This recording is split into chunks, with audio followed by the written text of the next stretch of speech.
You see this word everywhere in crypto, right? Audited. And it's supposed to make you feel all warm and fuzzy, super safe. But what if that feeling is, well, kind of a myth? Today, we're going to cut through all that marketing fluff and give you the real tools to figure out what a security audit is actually telling you, and more importantly, what it's leaving out. Yeah, we've all been there. You land on a project's website, you see that big, shiny, audited badge, and it's like, phew, you can almost feel the stress just melt away. It feels like this ironclad seal of approval, like a promise that your funds are totally safe. But is it really the whole story? Oh, not even close. Honestly, believing that audited means 100% safe is probably one of the biggest, most dangerous mistakes you can make in this space. So yeah, it's time we pop the hood and see what's really going on. And this right here, this is the core of the problem. Our expectation is this guarantee, this bulletproof shield of safety. But the reality? It's a lot less exciting. An audit is really just a snapshot. It's a professional opinion on a very specific chunk of code at a single moment in time. It's great for spotting some risks for sure, but there's no way it can find and eliminate every single one. Let's just define it so we're all on the same page. A security audit is a check of specific code within a limited scope at a single point in time. Think about those words. The auditors look at the code they're given for the amount of time they're paid for. That's it. They're amazing at finding vulnerabilities, don't get me wrong, but they can't ever guarantee the code is perfect or that there aren't other bugs hiding somewhere. The key takeaway is this. It's about risk reduction, not risk elimination. Big difference. Okay, so how do we fix this? How do you go from just kind of trusting that audited badge to actually becoming your own investigator? Well, we've got you covered. We put together a super simple but seriously powerful 5-minute checklist. You can use this on literally any audit report you come across.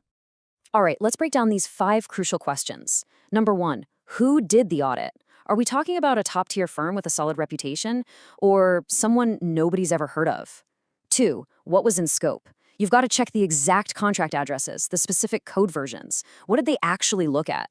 3, when was the audit? You know, code is always changing. An audit from a year ago might be completely useless today. 4, what were the findings? You want to look at the severity of the issues they found. Were there critical bugs? And finally, maybe the most important one, were the issues fixed? A good report won't just list problems, it'll show that the auditors went back and checked that the team actually fixed them. Okay, now that you've got this checklist in your back pocket, let's go hunting for some of the most common marketing traps out there. Because, let's be honest, projects love to use that word audited to make you feel safe. But now you're going to see right through the hype.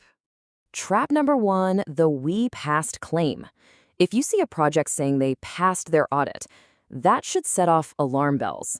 See, professional audits don't work like a test at school. There's no pass or fail. They deliver a report with findings and they classify the risks, critical, high, medium, low. So if you see "we passed," that's just marketing talk, plain and simple. Next up, trap number 2, the outdated audit. Now, this one's a little sneaky, but it's so important.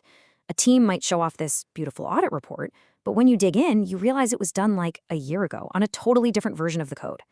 If they've pushed any updates since then, which they probably have, that report is basically useless. You always have to check the date, and if you can, the specific code commit hash. Okay, trap number 3 is the partial scope. This is a really clever trick. A project will say they're audited, and they are, but they only got the non-important stuff audited, like the website front end. Meanwhile, the super complex vault contract that actually holds all the money, whoops, that was left out of scope. This is exactly why you have to read the scope section of every single report. Find out what they looked at, and just as important, what they didn't look at. And finally, trap number 4, the missing report. This is the easiest one to spot, and it's probably the biggest red flag of them all. The team claims, "Oh yeah, we were audited by so-and-so," but where's the report? There's no link, no PDF, nothing. Look, if you can't see the report with your own eyes, you can't check the scope, the findings, or if anything was fixed. A claim without any proof is, well, it's just noise. All right, so what's the big picture here? What does this all boil down to? It's really about a mindset shift. It's about moving away from just blindly trusting a marketing slogan and moving towards actively verifying the evidence for yourself. I like to think of it as an evidence ladder. At the very top, you have strong evidence. That's a public report, ideally hosted on the auditor's own website, with a crystal clear scope and confirmation that the fixes were verified. Way down at the bottom, you have weak evidence. That's stuff like vague claims, a blurry screenshot of a report, or just no link at all. Your job is to always be climbing, always looking for that proof at the top of the ladder. And really, that's the core idea I want you to walk away with. An audit report isn't the finish line for your research. It's the starting line. It's the very first document that lets you start asking the right questions about how secure a project truly is.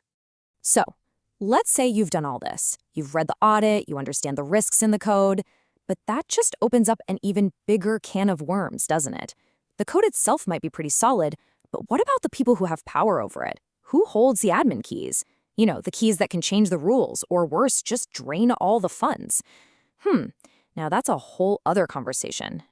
And of course, just a quick reminder before we go. All of this is just for educational purposes. It is definitely not financial advice. Every single investment carries risk, especially in this space, so you absolutely have to do your own research. Thanks for tuning in.